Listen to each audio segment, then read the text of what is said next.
cuando nos... ¿Y entramos en qué pregunta? Estoy planteándole la evolución y Ok, que se dan los cambios en poblaciones. ok, Ujú. de ahí retomamos. Sí, Sí, nos escucha. bueno, Claro, sí nos... sí, Sí, sí, sí, escucho. Perfecto. va, Estamos listos entonces. Sí. Entonces entras tú sí, con el comentario de... vale, ok.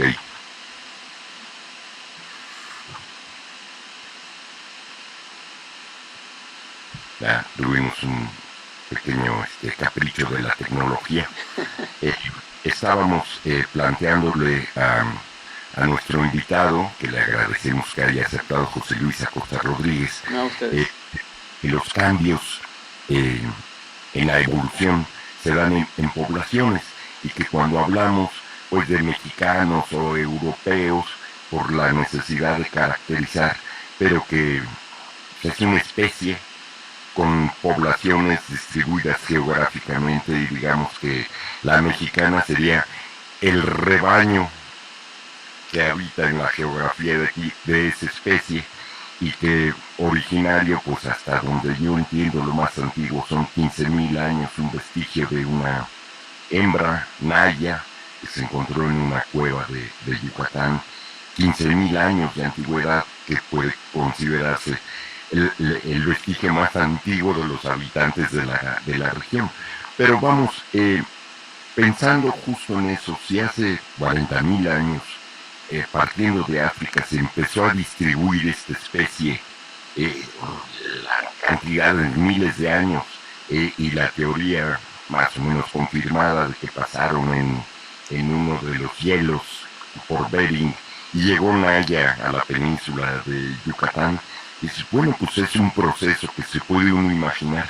Oh, generaciones tras generaciones caminando toda Siberia y hasta Bering y luego bajar por toda debió haber pasado. Y en todo ese proceso pues hay una serie de, primero estaban tapaditos porque estaban congelados siguiendo al mamut tal vez, Clovis creo que les llaman, en fin.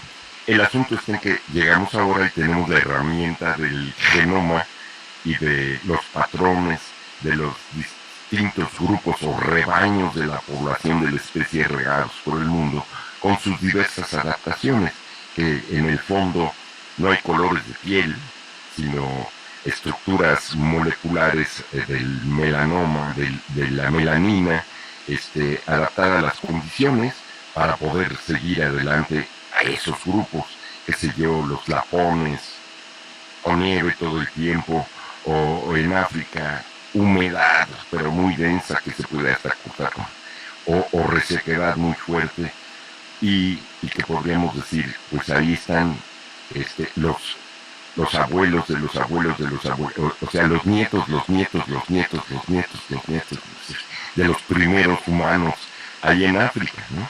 Y nosotros, pues, parte de eso.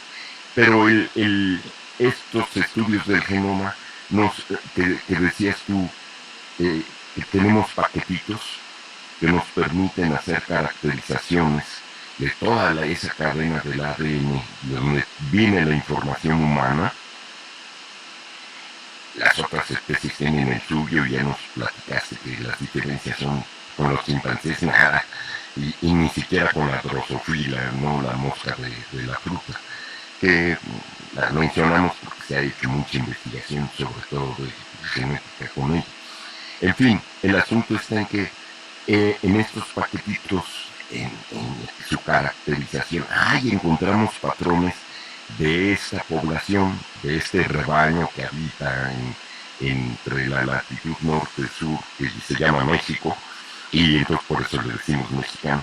Pero es una agrupación de la especie que tiene estas características de propensión, por ejemplo, si estamos pensando en Haya, hace apenas 15.000 años todavía veníamos caminando, ¿cómo es que ahora somos sedentarios y tenemos un organismo diseñado para moverse y no nos movemos?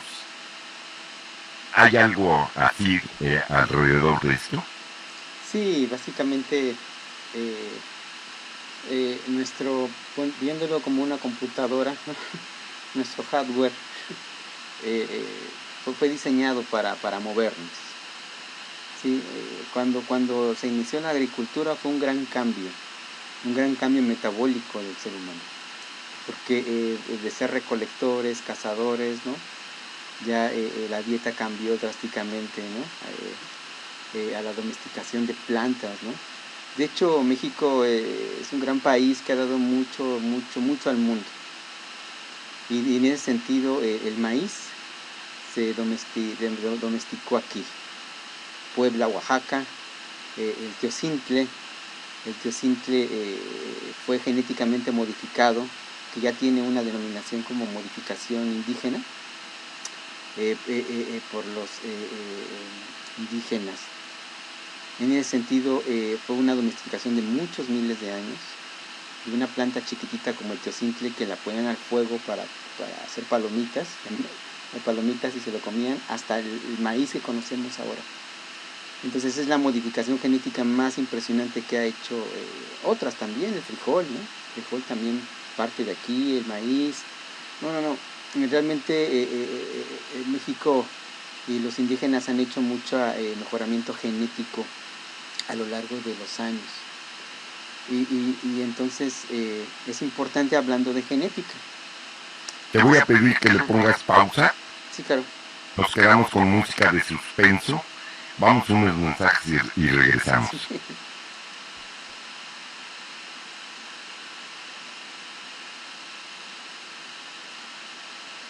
Ya estamos de regreso en la mesa, charlando con José Luis Acosta Rodríguez, el doctor José Luis Acosta Rodríguez, investigador del Centro Interdisciplinario de Investigación para el Desarrollo Integral Regional Mies Sinaloa, pero en el tema que el objeto de estudio, lo que a él le llama la atención para hurgar en el conocimiento, es el diagnóstico genético.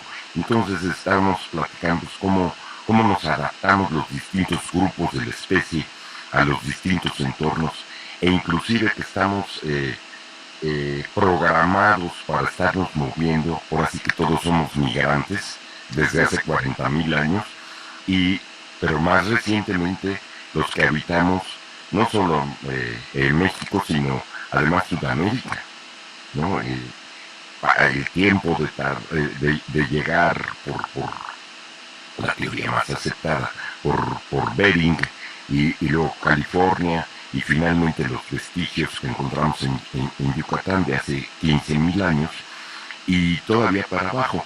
Pero los que estaban más cerquita de África, pensamos en la península ibérica, pensamos en el centro de Europa, donde encontramos también vestigios, el hombre de Heidelberg,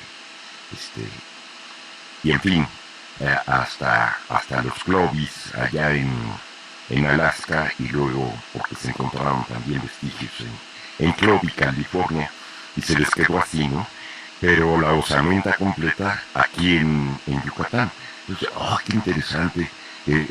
Son migraciones, ¿no? Y adaptaciones que vamos teniendo, tanto a la alimentación como al medio ambiente, inclusive la radiación solar, aunque el sol está a la misma distancia de cualquier parte del planeta, incide su radiación de maneras distintas, con más frecuencia en unos lados, con menos frecuencia. Por ejemplo, en el Ecuador casi siempre, pero en los polos, mientras más al norte o al sur nos vamos, pues hay temporadas muy largas sin sol o temporadas muy largas con sol.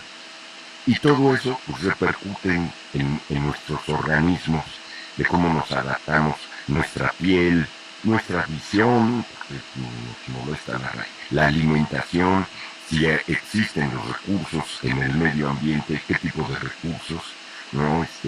Ya decíamos en la glaciación, pues carne, porque plantas pues está todo congelado, ¿no? Y sobrevivieron. ¡Wow!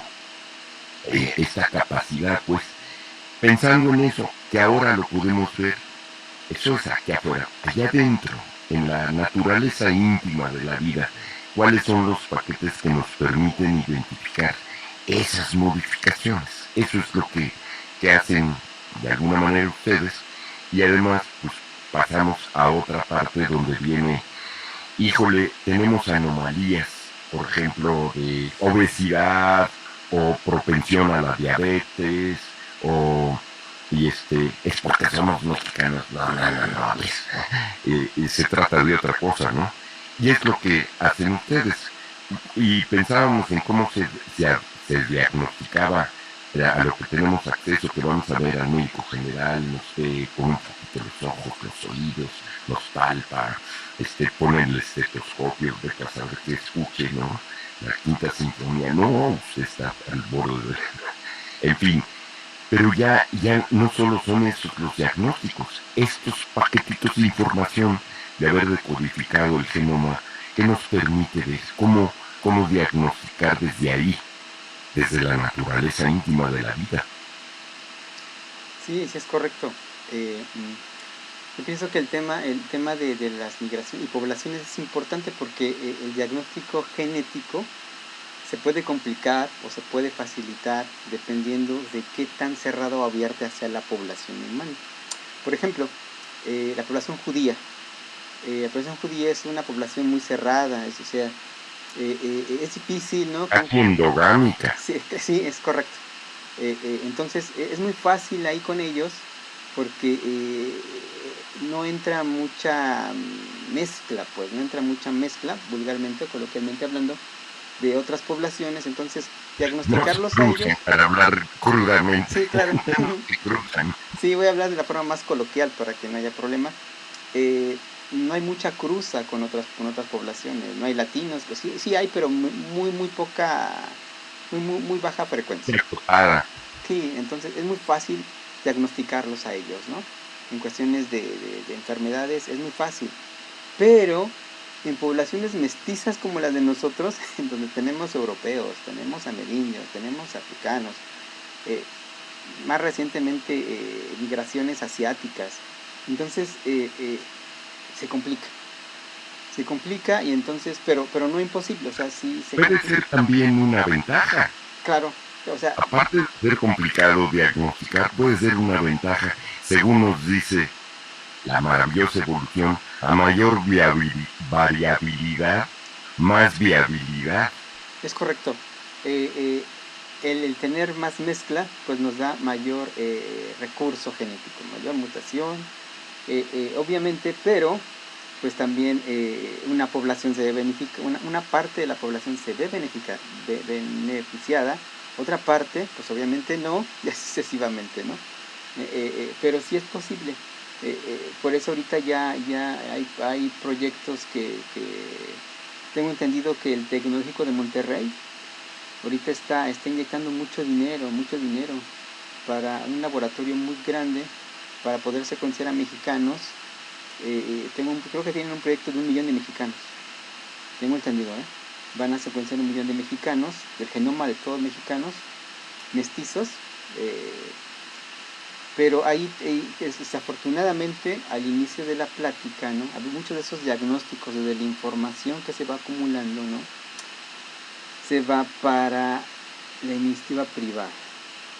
Es algo que es un tema muy delicado, porque yo sé que la ciencia tiene que ser universal, la ciencia tiene que ser abierta, la ciencia que tiene que ser pública, pero también es cierto... Y hay que invertir en ella. Exacto, eso es importante. No es gratis. La ciencia es muy gastalona. La ciencia es muy gastalona porque requerimos de equipos muy caros, requerimos de insumos muy caros, y todos esos equipos e insumos desafortunadamente se compran y se cotizan en dólares, que es la moneda que sigue. El dólar sigue siendo el factor de cambio mundial.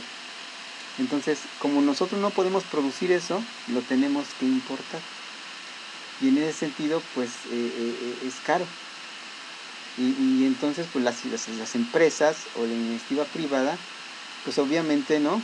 Si vas a invertir en las farmacéuticas, si inviertes en investigación, inviertes en genomas, en detección, pues obviamente tienen que recuperar todos esos millones de inversión. Entonces es algo muy complicado. Yo sé que el gobierno nos ha dado apoyos, y están bien, pero se limita. O sea, nunca va a ser la inversión pública igual a una inversión privada.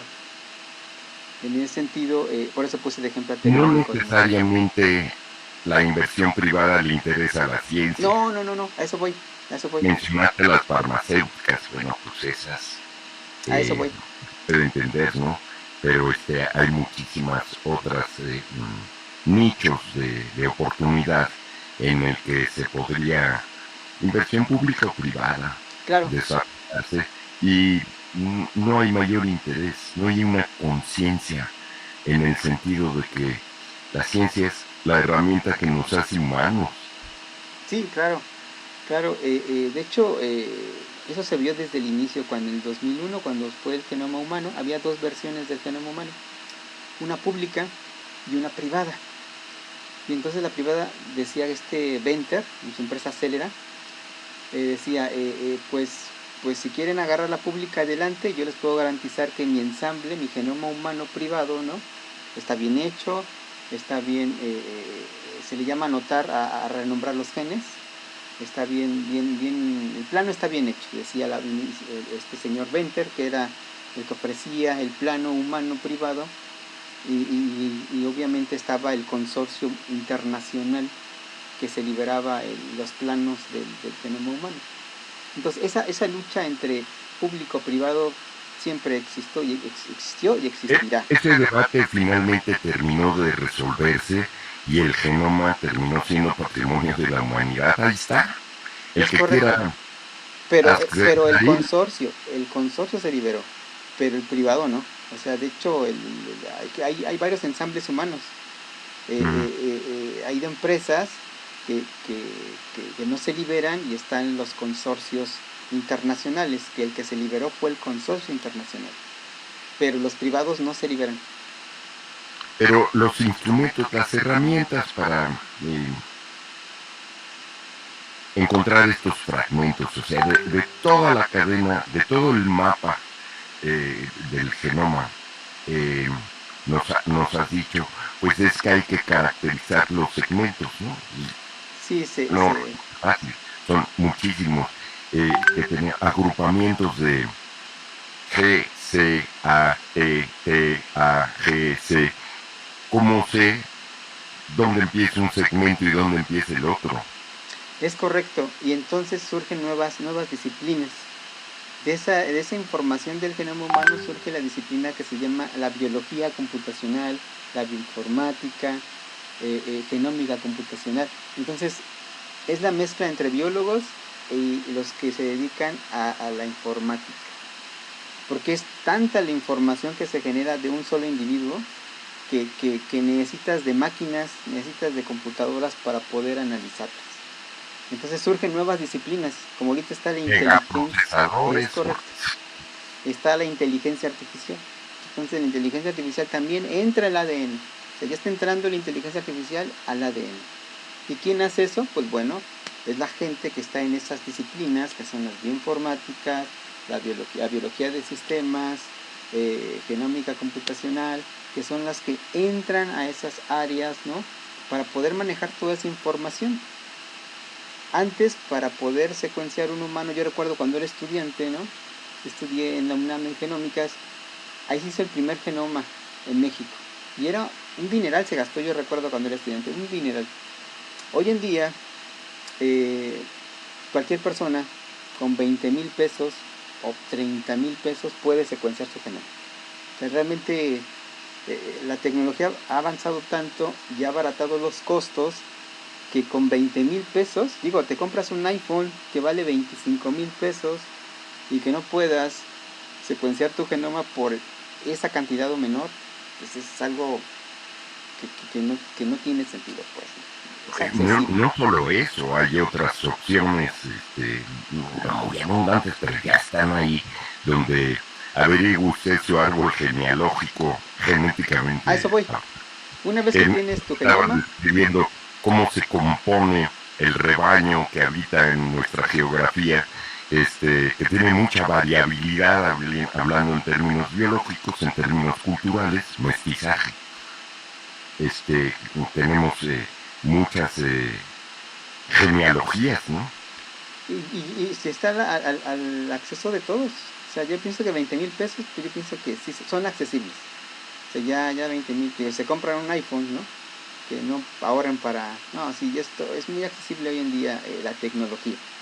Y eso permite de hecho ya hay pruebas, ¿no? Estos muchachitos que se quieren casar, ¿no? Voy a formar una familia, pues ya puedes inclusive ver qué posibles susceptibilidades puede tener tu pareja. Las susceptibilidades que tú tienes con las de tu pareja, ¿no? Pues te dan ciertas maneras a probabilidades de que pues tu descendencia pueda tener este problema u otro problema, ¿no? Es decir, puede tener diabetes, puede tener alguna neoplasia, puede tener alguna disfunción. Ahora, no es una ley, ¿verdad? Pero sí es una probabilidad de que pueda ocurrir, ¿no? Es muy alta, pues, y si tiene unos genes que están desactivados o gran porcentaje de genes desactivados, pues va a haber un problema. Entonces en la descendencia lo va a presentar. Y eso antes no se podía hacer, ¿no? Hoy ya se puede hacer todo eso. Nos decías que una buena parte de eh, del contenido del ADN, pues no sabemos realmente si sirve o no sirve, ya lo sabremos, pero por lo pronto ya eso no es una incógnita, la dejamos a un lado y nos quedamos con un segmento más pequeñito, alrededor de los cuales necesitaría yo tener una muestra de población más o menos considerable para poder encontrar, por ejemplo, patrones anómalos, ¿no? Que representen diabetes, por mencionar que una enfermedad, pero que tiene su expresión molecular. Y entonces, tener una muestra de una población, cuánto es el patrón de aparición de la estructura que da lugar a la diabetes, donde ya puedo yo inferir, dice, pues entonces somos propensos poblacionalmente, porque de individuos, no, tu abuelo tuvo, sí, ya sé, pero a nivel de población, como sabemos, no necesitamos una muestra grandota. ¿Eso es lo que hacen? De hecho ya hay proyectos, un proyecto que se llama los 1000 genomas, que de 1000 tiene el nombre, pero realmente nada más, porque son como 3000 genomas. Hay otros proyectos que ya ahorita hay muchos proyectos. El Biobanco de Reino Unido es un proyecto si no me falla, de unas 500,000 europeos, bueno, británicos, que ya están sus rasgos, su clínica, su genoma. Y entonces, hoy en día, el último proyecto fue el pangenoma humano. El pangenoma es una cosa que dice pan de todos, o sea, son todos los genes del ser humano. Como le comento, somos diferentes, 3 millones de mutaciones un individuo con otro individuo. Pero esos 3 millones puede ser que yo nada más tenga mutaciones únicas, que son mías, de José Luis, y no las comparte nadie. Entonces, poblacionalmente yo aporto algo nuevo, y cada persona va aportando algo nuevo. Entonces, si va sumando todo el DNA de cada uno de los individuos, cada individuo aporta algo nuevo, poquito pero aporta. Entonces, ¿qué tanto aportación nueva? Eso se le denomina el pangenoma. Eso acaba de salir este año, el pangenoma humano, es lo más avanzado que ha habido en el humano, donde ya tenemos mucha información de mucha población. Y eso nos facilita entonces hacer diagnósticos más certeros, porque ya tenemos mucha información. De hecho está el pangenoma humano ya no el genoma, el pangenoma. Es decir, muchos genomas. Ya están en las bases de datos. El pangenoma fue un consorcio internacional, es libre. Acuérdense que todo lo público se libera, lo privado no. En este caso tenemos muchas bases de datos públicas que están liberadas. Entonces, sería genial que hubiera un genoma planetario. Pues es el pangenoma. El pangenoma, quiere verlo así, es un genoma planetario. El pangenoma. Sí, ya se entiende por la misma evolución, cómo fue sucediendo, cómo se poblaron primero los lugares, luego cómo se fueron adaptando los grupos, y consecuentemente con las modificaciones. Que hablemos es una mutación, una adaptación de nuestra especie que a ver cómo le hacen para ponerse de acuerdo para seguir adelante y se fue desarrollando aquello y probablemente surgió ahí una evolución simultánea a la biológica que podríamos llamar cultura, lenguaje simbólico y Es así más. correcto. Sí, Y por eso cada población tiene lenguajes diferentes. Sí, entonces, en esos mismos términos, pues podríamos pensar en la estatura, en la diabetes, en la esperanza de vida al nacer, los nutrientes, y que tenemos la oportunidad de ver en segmentos cortos de tiempo cómo hay modificaciones de población por modificaciones culturales en los nutrientes. Ahora con el COVID, no, justo el Salvador Subirán generaba información valiosísima de, híjole, es que estamos propensos a la diabetes por obesidad como una anomalía poblacional que favorece, como morbilidad le llamaban, que favorece la inflamación causada por la infección del COVID. Ya la obesidad ya es una inflamación es correcto. y agregas, pues ahí estaban los índices, y no es culpa de López Gatell como los No, no, ignorantes no, no, así. no, para nada. Estas son cosas apolíticas, o Nuestras sea, condiciones sociales, ¿no? no, nada que ver, nada que ver. Eso no tiene nada que ver con política, eso es susceptibilidad genética. Biología. Sí, biología, susceptibilidad genética, nada más. Eso por ahí no va. Y bien que indicas, ya vimos el genoma universal, planetario, pero hoy en día también está que el ser humano ya no se ve como José Luis, ya no es José Luis solo, sino es José Luis y los microorganismos que en él habitan, sus simbiontes. Para que una persona pueda tener un buen sistema inmunológico, un buen metabolismo, una buena función cerebral, necesita de sus simbiontes en oídos, en intestinos, en piel, en toda parte sistémico del ser humano hay bacterias y virus que sintetizan moléculas que nosotros no podemos sintetizar. Sin ellos nosotros nos moriríamos. Entonces en ese sentido, ¿no? Hoy ya no se ve al ser humano como solo, sino es el ser humano, su genética poblacional y sus simbiontes. Porque sin sus simbiontes, pues no puede vivir. Nosotros en nuestro peso corporal tenemos 2 kilos de bacterias. Bacterias, hongos y virus tenemos en 2 kilos de nosotros. No necesariamente agresivas. No, porque son simbiontes. De hecho, cuando un niño nace por canal vaginal, la madre le está dando sus bacterias que tienen en la vagina que colonizan al niño recién nacido. Cuando le da la leche, el calostro, le está dando bacterias que le ayudan a su sistema, le ayudan para que el cerebro tenga un buen desarrollo. Entonces, en ese sentido, la genómica y el diagnóstico también llega ahí, es decir, a los simbiontes. Cuando una persona tiene un desbalance en sus simbiontes, vienen enfermedades, inclusive neoplasias, diabetes, neurológicas, inmunológicas. De hecho, ya en Japón están curando la artritis reumatoide, que es una enfermedad inmune con probióticos. Autoinmune. Entonces, O sea, el propio organismo se ataca. es cierto, el propio organismo se ataca a sí mismo. Por eso, ya la medicina se está viendo más a eso, se está enfocando más a que el desbalance de los simbiontes del ser humano es el causante de muchas enfermedades que antes no se veía así.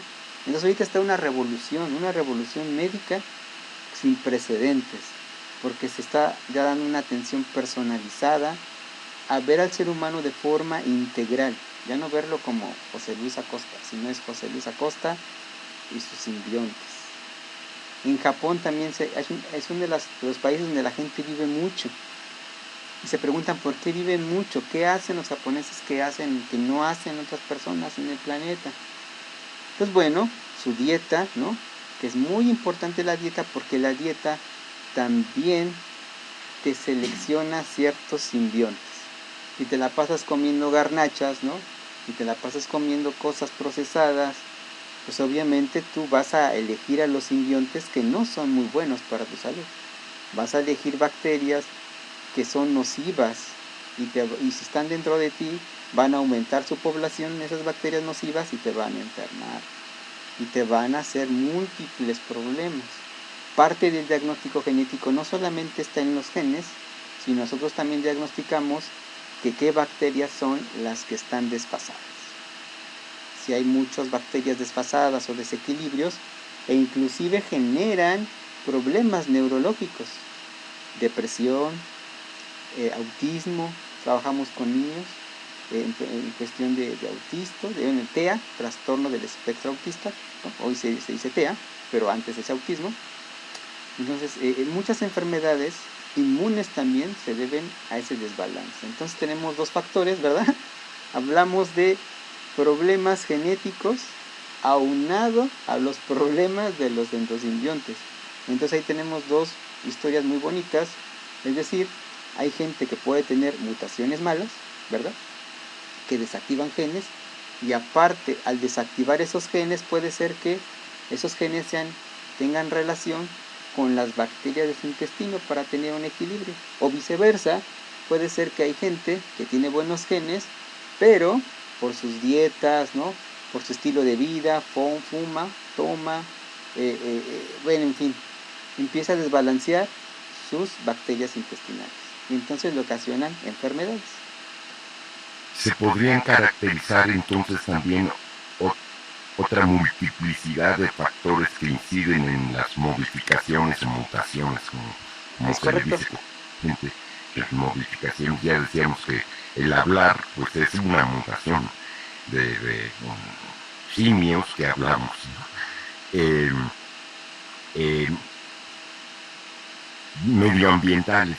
Por ejemplo, si estás más o menos sometido a la radiación solar, y no solamente eso, si vives a mucha altura, que hay menos atmósfera encima para proteger, o vives al nivel del mar, que tienes una columna de atmósfera poderosa que, aunque haya mucho calor, estás más protegido que a 3.000 metros de altura sobre el nivel del mar. Y eso incide de generación tras generación, que la radiación es todos los días. Y no necesariamente ser una población propensa a los melanomas, a los cánceres de piel. Pues. Eso también podría hacerse, estoy pensando, si yo me metiera ahí con ustedes, ¿qué querría yo saber? Sí, de hecho eso se llama epigenética, es decir, cómo reaccionan los genes con función al ambiente y cómo reaccionan los genes con sus endosimbiontes. Porque también los endosimbiontes son importantes, como le comentaba, es los genes, ambiente y simbiontes. Es algo muy integral. Sin excluir a virus, hongos, Ah, bacterias. no, van incluidos, o sea, ahí dentro del intestino tenemos virus, tenemos bacterias, tenemos hongos y tenemos virus de bacterias. O sea, tenemos de todo en el intestino. Entonces realmente ese equilibrio, ¿no? Se le llama, me van a regañar porque no es flora intestinal, realmente es microbiota. La palabra correcta es microbiota, pero podemos decir flora intestinal, coloquialmente no pasa nada, pero para que se entienda, ¿no? La flora intestinal, que es microbiota, ya... También estamos rodeados de una enorme cantidad de vivos que van caminando junto con nosotros como si Claro, tuviéramos un aura, ¿no? es correcto, sí. De hecho hay una técnica para diagnosticar, además para diversidad animal, bueno, diversidad de ecosistemas, que ahora ya agarran DNA del ambiente y por medio del DNA que está en el aire, nosotros ya podemos saber cuántas plantas hay, cuántos animales en un ecosistema, sin necesidad de ir a muestrear las plantas, no, sino simplemente con el DNA que está en el aire. Estamos muy avanzados ya hoy en día. Leon Sachs. Decía un admirable biólogo evolutivo, genetista del premio Nobel en algún momento, Jacques Monod, que es de donde saqué la idea de la evolución paralela a la biológica a partir del habla, y ahí surge la cultura. Me parece una buena idea, en vez de andarnos segmentando la cultura. Es la de la especie, y surgió en ese momento, que puede ser muy largo, pero que también el hecho de nuestra gran herramienta se debe a factores ambientales como la alimentación. Ya es menos discutido que el lapso de la evolución del cerebro a hacer lo que nuestra gran herramienta para hacer ecuaciones, abstracciones de ese nivel, fue a partir de ser omnívoros, pero sobre todo carne, y ahora un grupo de españoles y chinos, por tener vestigios de montoncitos de ancestros, porque antes nada más se encontraba un ejemplar, y estos han encontrado, por ejemplo, en Atapuerca, 20. Y dices, eso ya nos permite inferir cosas más interesantes. Y los chinos, por el estilo, llegaron a la conclusión que fue un corto lapso de la evolución de empezar a comer proteína animal, pero sobre todo pescado. Que ¡guau! Nuestro cerebro se volvió una poderosísima herramienta, y nuestro peor enemigo también. Sí, las dietas son muy importantes, lo dijiste bien, ¿no? Ahorita en cuestión de genómica evolutiva, ¿no? Ya sabemos que el ser humano Homo sapiens, como tal, nosotros, hubo muchas mezclas, no solamente poblacionales, sino con Neandertal, con hombres de Denisova. O sea, realmente el Homo sapiens se mezcló con quien pudo, con quien pudo. Y entonces los europeos tienen más genes Neandertal. Nosotros, los asiáticos, también tienen genes Neandertal, y por lo consiguiente nosotros derivamos de la población asiática. Tenemos genes Neandertal. De hecho, la diabetes es una joyita, un regalito del Neandertal. La diabetes. Entonces, las mezclas siempre han existido y existirán. El Homo sapiens, cuando empezó a ser sapiens, se mezcló con todas las demás poblaciones. Y es una condición para la pervivencia. Es correcto, entre más mestizos haya, es mejor. Mientras más mestizaje haya, es mejor. Más variabilidad, y va a haber más oportunidades de sobrevivir. De hecho, hay gente que es inmune al VIH. Dígame. Acosta, se nos vino el tiempo. Qué bueno que que como ya dejamos sembrado, esto va a continuar. Claro. La evolución va a seguir. Hay tontos que creen que la evolución se controla, no es cierto. La evolución se quiere. Puedes adaptarte ahora con lo de la pandemia. Hay que detener la pandemia, no vas a detener nada. De hecho, mucha gente, ¿no? De hecho, para terminar, hay una evolución artificial. Ya biología sintética ha hecho organismos sintéticos, valga la redundancia, pero estos organismos sintéticos evolucionan por sí mismos. Eso es lo que tú dices, o sea, la evolución no se detiene. Nosotros ya podemos hacer organismos sintéticos, pero estos evolucionan y siguen las leyes naturales de evolución. Que no tiene que ver nada con Pokémon. No. Bueno, como ven, ya quedó sembrada, ya hay otro tema, y la evolución artificial. Wow. Todo otro tema para chismosear. Por lo pronto, José Luis Acosta Rodríguez, doctor, te agradecemos haber compartido esta charla con la audiencia de Radio IPN. Audiencia, muchas gracias por su atención. Nos escuchamos la semana entrante aquí en Covalencias para enlazarte con el conocimiento.